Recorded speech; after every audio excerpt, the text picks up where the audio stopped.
Alors, bonjour à toutes et à tous et bienvenue pour ces 3 courtes vidéos qui porteront sur l'utilisation de Qfield, sur le déploiement de Qfield et son utilisation pour faire de la collecte de données de terrain. Donc pour vous situer le contexte, ça démarre très bien avec les petits bruits de bouche. Pour vous situer le contexte, ici on est sur un projet qui est situé dans le Mexique central. Et l'idée, c'est de, vous voyez ici, on a des données LIDAR et l'idée, c'est simplement d'aller sur le terrain et récupérer des informations, noter les structures, le mobilier, etc., etc. Bon. Je vais faire juste 3 courtes vidéos pour montrer comment on prépare les données de terrain de façon donc à pouvoir utiliser Qfield qui, je le rappelle, est l'application portable, donc iOS ou Android, permettant d'utiliser un projet QGIS. Donc pour ça, il faut mettre en place deux, trois choses qui sont quand même assez il faut y penser quoi, parce que ça peut tout rater et on est, on va partir d'un scénario dans lequel on n'aura pas d'accès aux données en ligne pendant qu'on sera sur le terrain. Donc il faut tout préparer pour pouvoir être offline et aussi de façon à travailler à plusieurs équipes en parallèle. Et le fait de travailler avec, plusieurs projets en parallèle implique qu'on va devoir, synchroniser les données, mais en étant offline. Alors ça, c'est un truc qui fonctionne assez bien avec Qfield et qui est rendu possible par pas beaucoup d'autres logiciels, de toute façon, de captation de données, géographiques sur le terrain. Donc c'est pour ça que je vais un peu insister dessus et voilà, il suffit de faire attention et une fois qu'on a bien fait attention à tout, c'est relativement, entre guillemets, «simple» à utiliser et surtout à déployer synchronisé. Donc les premières choses sur lesquelles, je voudrais revenir, ici on va se concentrer vraiment sur, structure et matériel, hein, qui sont les données, plus une couche de tracking, vous allez voir. Donc déjà, la première chose à faire, c'est que, par rapport à ce que j'ai pu dire dans d'autres, données, dans d'autres, vidéos sur, les clés primaires, ici on va pas utiliser les clés primaires générées automatiquement par le GeoPackage, le FID, pour relier des données ensemble. C'est-à-dire que, par exemple, entre site et structure, j'ai un lien de un à plusieurs et ce lien, j'ai inscrit comme contrainte dans le projet. Mais on va voir que si je vais dans les propriétés du projet, et relations. Dans relations, ici, on voit que en fait, j'ai utilisé une clé externe. Bon, c'est pas forcément très grave. L'idée, c'est que, en fait, en réalité, ce qu'il vaut mieux utiliser, et voilà, par exemple, voilà, je vais vous montrer le cas de l'UT. Donc ici, on est dans structure. La structure, elle a une unité de travail. On va lui attribuer une unité de travail. Ça, tout simplement, je vais rajouter un champ. Et en fait, je vais lui rajouter un champ UT pour unité de travail. Et ce champ-là, dans lequel je vais créer le lien, justement, vous allez voir qu'il est en texte. Et il est en texte et vous allez voir pourquoi. Il est en texte. Et en fait, je quitte le mode édition, oui. Et dans unité de travail, je vais venir utiliser un champ ici. Bon, celui-là, j'avais déjà créé. Je pensais que j'avais pas tout créé, c'est pour ça.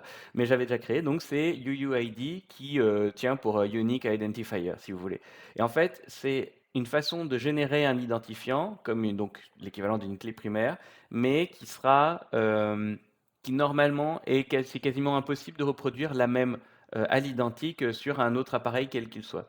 Et le problème d'être en parallèle sur le terrain sans être connecté à Internet, c'est évidemment le problème de créer des entités qui vont porter la même clé primaire. Et bien pour éviter ce problème, il faut bien utiliser comme identifiant notamment de liens les UUID. Après, le FID donné par le GeoPackage, on s'en fiche, il sera écrasé quand on importera les données, mais il n'est pas important puisque lui-même, il ne capte pas de lien. Alors évidemment, ça concerne les entités qui sont créées avec des contraintes en cascade, mais évidemment, ça ne concerne pas les listes de valeurs, puisque les listes de valeurs, on ne va pas les éditer séparément sur le terrain. À la limite, on les édite sur le projet central sur l'ordinateur, mais on ne va pas les éditer quand on est sur le terrain. Donc ici, vous voyez que j'ai un UUID. Ici, dans structure, j'ai rajouté une unité de travail. Voilà, je vais fixer bien là. Et maintenant, je vais aller dans propriété. Et donc, au lieu de faire un lien de clé primaire à clé étrangère, comme on a l'habitude de FID vers une clé étrangère, donc ici on est bien dans structure, ici je vais revenir sur unité de travail, on fait le lien donc de UUID vers, vers la clé étrangère de structure. Donc, hop, là je le nomme, donc A, E, structuras. Voilà, comme ça, vous profitez de mon bel accent espagnol. Et il faut s'y mettre, hein, je sais. Alors, une fois que j'ai ça, Ça, c'est pour la question des liens. 2e élément, le formulaire. Alors le formulaire, il faut faire gaffe, vous voyez qu'ici j'ai mis plusieurs pages. Il faut bien faire gaffe à ne mettre qu'une seule colonne parce que, alors avant Qfield mettait tout sur une seule colonne et maintenant, comme c'est l'adaptation de l'utilisation des tablettes, si on lui met 2 colonnes, il va mettre les choses sur 2 colonnes. Sauf que quand on travaille sur un téléphone portable, ça va venir tout écraser, ce sera pas lisible. Donc il faut bien faire 2 colonnes et vous voyez qu'ici en fait là j'ai juste mis des group box, ce qui fait que si je l'ouvre sur l'ordinateur, ça va me mettre que des boîtes, mais si je l'ouvre sur Qfield, ça va me faire des onglets différents. Donc il faut bien penser à la fois à avoir des group box avec un peu le moins d'informations possible, hein. Il faut essayer d'être vraiment en ergonomie, il faut être le plus léger possible et il faut mettre qu'une seule colonne. Ensuite, autre élément, la question du nommage des entités. En fait, dans Qfield, on ne peut plus intervenir sur la symbologie et le nommage et l'apparence des informations. On peut juste créer, modifier de l'information, c'est tout. Et ce qui est très bien, c'est ce qu'on lui demande de faire. Donc, c'est très bien que ce soit ciblé pour ça. Et c'est pour ça qu'on va déjà devoir faire toute la symbologie, comme vous le voyez ici. On va devoir faire toute une symbologie spécifique qu'on prend en avance. Alors, là, dans ce cas-là, c'est pas forcément moi qui ai choisi la symbologie. Je suis pas hyper fan toujours des petites étoiles, mais bon, c'est les gens du projet, ils font ce qui les arrange. Donc, on a notre symbologie, mais un élément qui va être très important, en fait, c'est la façon dont vont apparaître les noms quand on les sélectionne. Par défaut, il va nous mettre la clé primaire, et ça, c'est pas toujours pratique. Je vais vous montrer. Ici, j'ai site, en fait, et ce que je vais faire, c'est que si je vais regarder la table attributaire, en fait, la plupart du temps, par défaut, quand on est en vue formulaire, donc ici on a la table attributaire des sites. Alors, les sites, on n'a pas du tout travaillé comment ça s'appelle, le formulaire, simplement parce que lui, il ne nous intéresse pas, l'enregistrement des données ne sera pas dessus. Mais en général, donc par défaut, c'est souvent la première colonne qui est utilisée pour nommer les entités, vous voyez ici qui apparaît, et c'est la façon dont les entités apparaissent ici, c'est de cette façon-là que les entités seront aussi apparentes dans Qfield. Donc là, il faut vraiment à tout prix bien penser à, ici, on avait mis, voilà, ID site du projet, qui était un identifiant, alors on va juste, colonne prévue, on va juste faire ça directement, et vous voyez qu'ici, on a directement le vrai nom des données, enfin le nom qu'on a donné spécifique au projet ici. Donc de cette façon, on est sûr que ça va fonctionner. Les structures, on a normalement une colonne de nommage. Donc pareil, je vais regarder. Alors évidemment, des fois, ça marche pas toujours bien à tous les coups. Et on va aller chercher, ici, ça va être cette colonne-là, et structura. Donc c'est ici. Alors pour l'instant, on n'a rien, mais si je mets ça, il n'y aura pas de souci, c'est bien le nom de la structure qui va apparaître. Et pareil pour matériel, on va bien vérifier que c'est le nom du mobilier. Et hop, comme d'habitude, ça n'apparaît pas comme il faut. Et ici, on va faire colonne preview et on va faire, alors là, typiquement, là, on peut créer un nom.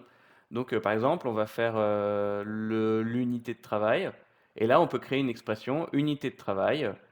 Alors, je vais juste mettre unité de travail. Voilà, unité de travail.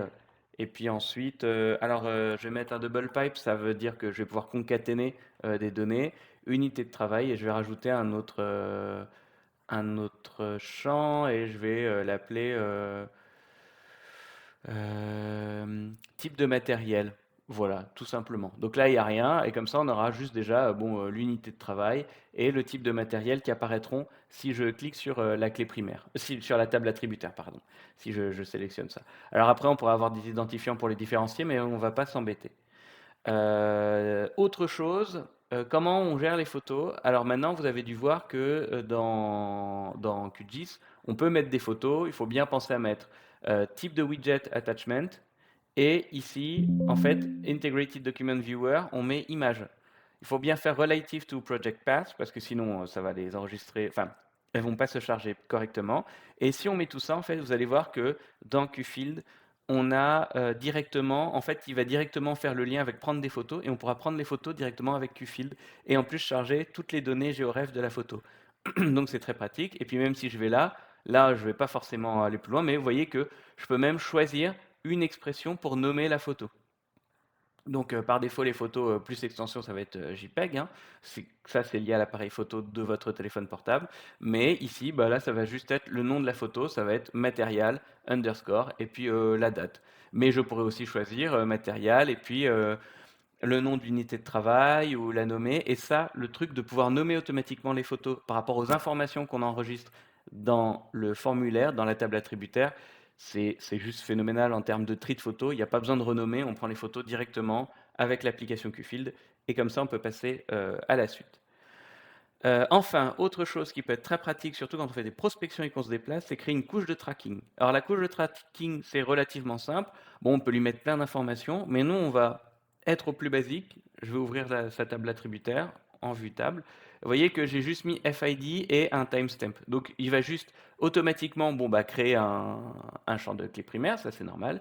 Et ici, automatiquement, il va venir capturer la date et l'heure à laquelle le truc de tracking a été lancé. Et c'est tout. Et ça, c'est un paramètre qu'on lancera directement dans Qfield, je vous montrerai. Alors une fois qu'on a fait ça, vous voyez qu'aussi là, toutes mes listes de valeurs, je les laisse dans le projet. Et comme ça, on va pouvoir les charger avec la mise en place du projet. Ce qu'on doit faire maintenant, en fait, c'est compacter le projet. Et compacter le projet pour pouvoir le charger sur le téléphone. Alors avant de compacter le projet, déjà, première chose, c'est vrai, allons-y étape par étape.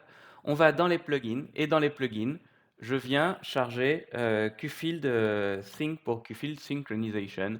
Jusqu'ici, c'est pas très compliqué. Ici, on a Qfield Synchronization. Et on a tout. On a le GitHub avec toutes les releases. Et puis on a notamment la page internet d'ailleurs qui va nous être très pratique. Ici, vous voyez qu'on a tous les Getting Started, Qfield 5, voilà. Qfield Sync Getting Started. Et là, ils expliquent toutes les opérations à faire. Donc n'hésitez pas à aller sur docqfield.org pour y aller. Tout expliqué hein, directement, étape par étape, et même pas forcément le nommage des... Oui, si, le nommage des photos même est mis. Donc vous voyez que c'est assez pratique, il y a tout mis dedans. Bon, moi je vais quand même vous faire la démo, hein, vous en faites pas étape par étape, mais voilà, c'est une super ressource, c'est très bien fait. Une fois qu'on a ça, on clique sur on clique sur ce bouton pour configurer le projet. Normalement, c'est quelque chose qu'on a à faire qu'une seule fois, mais sait-on jamais. Alors nous, on va pas justement pas utiliser Qfield Cloud, on va partir du principe qu'on a un ordinateur central et qu'en fait, à partir de cet ordinateur, d'un projet central, on va impacter les projets pour pouvoir les diffuser sur, on va dire, 3 différents systèmes portables et que, en clair, tous les jours ou toutes les semaines, ces 3 éléments, on va venir les resynchroniser avec notre projet central sur notre ordinateur unique. Donc déjà ici, vous voyez qu'on a 2 onglets, Qfield Cloud, qui est un service proposé par Qfield, qui est une boîte hein, suisse, et Cable Export. Et nous, on va aller dans Cable Export et on va directement gérer nos données. Alors, gérer nos données, ça veut dire quoi? Ça veut dire que globalement, toutes les données qu'on va pas utiliser, enfin qu'on va pas, pardon, manipuler directement sur le terrain, qu'on va pas éditer plutôt, on va juste mettre copy. Alors on peut mettre copy if missing ou copy. Bon, dans la pratique, ça change pas grand-chose. Toutes les données, là ici, il a repéré que S3 Satellite, c'était une donnée, c'était une information streamée en ligne. Donc on fait directly access data source. On pourrait aussi créer une base map, mais on va pas s'embêter. D'ailleurs, je vais le virer ça. On va pas s'embêter avec ça. Et enfin, donc soit je la retire, soit je la laisse en lui disant bah, si tu as Internet, mets-moi la base S3 Satellite. Et enfin, les données qu'on va traiter directement, qu'on va éditer, c'est Estructuras, Material Sitios et Tracking, tout ça. Vous voyez que je peux le mettre en copy, copy if missing ou offline editing. Et ce offline editing, il est très important. Donc une fois qu'on a ça, on a évidemment d'autres paramètres dans les paramètres avancés. Donc, on pourrait faire une zone d'intérêt. Alors, si je faisais une zone d'intérêt, vous voyez que je pourrais ne sélectionner que ce qui est à l'intérieur de ma zone d'intérêt. Ça permet de limiter un peu l'information. On ne va pas s'embêter avec ça. Je fais juste appliquer, OK. Et une fois que tout est bien fait, il faut que je procède à l'export qui me permettra ensuite de resynchroniser. Donc, ça, c'est l'export et l'import. Alors, il ne faut pas se perdre et c'est le moment où il faut être très organisé. Déjà, moi, la façon dont je fonctionne, c'est que j'ai un dossier dans mon dossier de travail. Alors, je vais aller directement voilà, dans mon dossier de travail ici. Donc, j'ai un DCIM qui va me permettre de venir stocker. Vous voyez, bon, là, c'est tous les tests que je fais avec des photos un peu toutes pétées. Donc, il les enregistre dans un dossier DCIM. C'est conforme, c'est très bien. Et vous voyez que dans ce dossier de travail, j'ai un dossier Qfield et dedans, j'ai un sous-dossier export et un sous-dossier import. Donc, l'idée, c'est qu'à chaque fois, je vire ce qu'il y a dedans pour être sûr de ne pas me tromper. Soit on écrase, mais le mieux c'est de tout virer. Alors, j'ai une petite mise à jour Windows ce matin et depuis, ça fonctionne, Explorer se plante un peu. Voilà, et ici, je vais quand même venir, si je peux, hein, supprimer. Voilà, j'ai supprimé les informations. Je vais aller voir dans Import. Import, ça sera utilisé pour synchroniser les données. Donc, en fait, là, ici, je vais venir compacter mes données. Vous voyez que ici, voilà, je choisis. Alors, il dit que il y a un problème, does not support with a configure home path. Bon, c'est pas très très grave. Dans les project settings first, bon, c'est rien. Alors, on va aller là et je vais juste virer le project home. Voilà, appliquer. Voilà, et ici, project file. C'était pas ça normalement. Ouais, mais c'est pas très très grave. Je vais dire OK et maintenant je vais venir, voilà, là j'ai plus de soucis et vous voyez que en fait je vais venir directement sélectionner mon dossier Qfield et mon dossier d'export. Je sélectionne ce dossier et une fois que j'ai ça, je mets alors là ici ça c'est par exemple si j'ai, des fichiers qui sont, si j'ai des dossiers qui sont ensemble et que je voudrais tout garder et tout pouvoir charger, typiquement des CSV que j'aurais mis à côté de mon projet SIG, là je pourrais les ajouter. Ici on va pas s'embêter, on fait juste notre projet et on fait create. Là, vous voyez qu'il est en train de tout compacter. Voilà, il a tout bien mis et voilà, il a dit c'est bon. On va cliquer dessus et il a créé les attachments. Data, c'est des données supplémentaires, on va pas s'embêter. Et en fait, c'est tout ça qu'on va devoir copier dans le téléphone. Et une fois qu'on a copié dans le téléphone, eh ben, on va pouvoir directement traiter les données. Alors justement, dans cette vidéo, je me disais, est-ce que la copie dans le téléphone, je le fais maintenant ou pas maintenant? On en est à combien de temps? Ah oui, un quart d'heure déjà.